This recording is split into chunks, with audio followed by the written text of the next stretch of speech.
Governor, I want you to know I will not let you down, I will not let the citizens of Florida down, and I will not let my country down. It was just 6 years ago that I met this very eager, passionate guy who wanted to be the governor of Florida and said, if we go in there and we implement conservative policy, if we scale back, make sure we return this to a limited government, we will prosper. And look at what Florida has done since. We lead the nation in net and migration, new business formation, and law and order. I can go on, and it has been at the leadership and direction with this guy right here. And I am proud not to just say I have fought alongside you for 6 years, but I'm proud to call you a friend, and I am very honored with this nomination. Thank you so much. I will bring the same persistence and passion and tenacity as a United States Senator that I have brought as Florida's Attorney General. If you have worked with me and fought with me over the last 6 years, you know I don't think of this as a job. I think of it as a calling.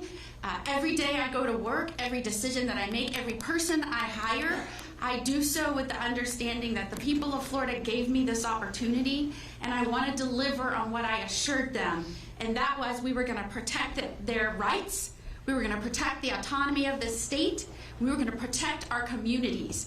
And I believe that we have done that, and I think we have to take that same direction to the United States Senate. This guy used to be in Congress, and he says to me, and has said to me, I don't know why anybody would want that job.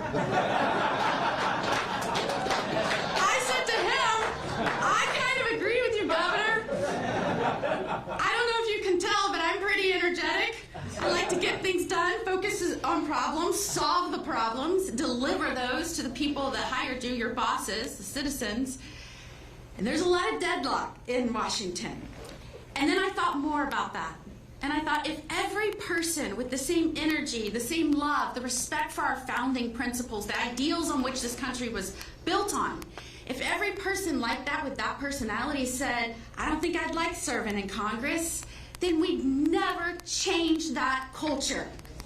And so, you're probably right. I probably won't like it. But I'm ready to show up and fight for this nation and fight for President Trump to deliver the American First agenda on day one.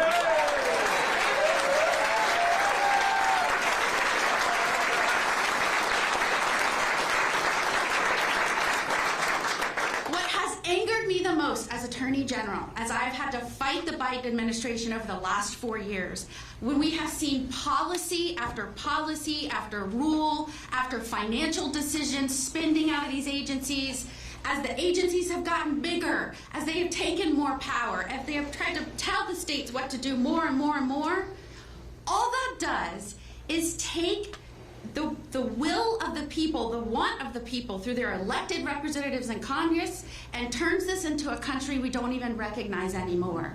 And whether it's agencies making these decisions when lawmakers should, unelected bureaucrats, or whether it's international organizations making decisions that our lawmakers should, we cannot stand for that. The only way to return this country to the people who govern it, is to make sure we have a strong Congress doing its job, passing laws, and actually approving the regulations that these unelected bureaucrats are trying to cram down on the American people. And I pledge to you, as a United States Senator, supporting the REINS Act, supporting any effort to rein back in our out-of-control federal agencies, make sure politics is pushed out of it, make sure we bring down spending.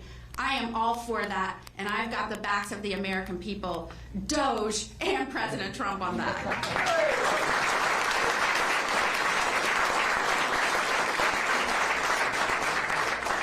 I am driven by many things in life. I will bring the influence of many things in my life, my experiences certainly, but I am driven by my faith in God, first and foremost. I am driven by the fact that I am a mother and I still have a kid in school. And whether it was protecting children from social media, from the dangers of fentanyl, the poison that's being pushed into our nation as the result of a wide open border, whether it's protecting our soldiers, the oldest boy in our family is a soldier, So whether it is supporting them while they are abroad or after they come home, I have their backs. And last but not least, God has blessed me with an amazing husband who's with me, Justin.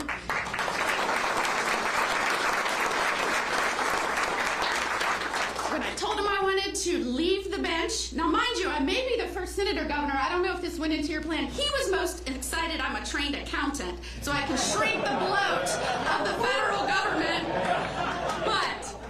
But I also served over a decade in the judiciary. I have now served in the executive branch. I may be the only United States senator that is now in my third branch of government and bringing all of that with me to the role.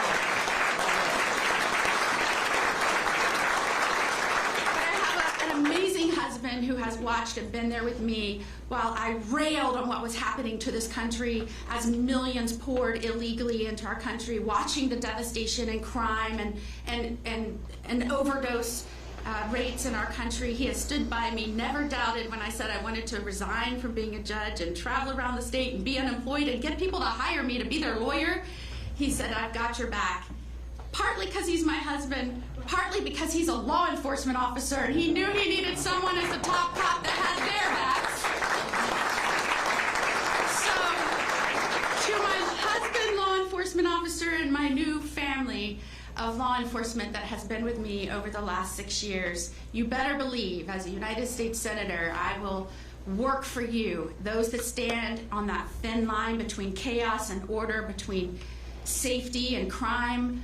I have got your back. I've got your six. And we will all work to protect the American people and make all of our cities and states stronger and safer together. And so I have one message right now to President Trump and to my new colleagues on the United States Senate. America first. Let's get it done.